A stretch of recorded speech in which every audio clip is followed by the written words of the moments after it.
तो हेलो दोस्तों, welcome to my YouTube channel.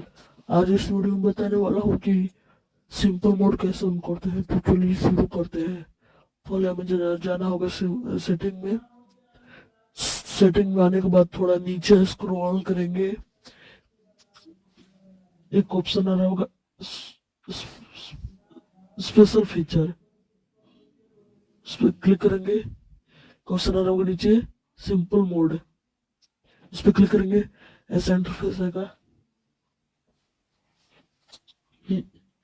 नीचे ऑप्शन आ रहा होगा इंटर सिंपल मोड, उस पर टैप करेंगे। में थोड़ा लोडिंग होगा। तो ऐसा होता है सिंपल मोड। अगर आपको किसी बूढ़े दादा को, दादी को, पापा मम्मी को देना है तो दे सकते हैं सेटिंग ऑन करके। तो वीडियो अच्छी लगी तो वीडियो को लाइक और सब्सक्राइब करना ना भूलें। मिलते हैं नेक्स्ट वीडियो में।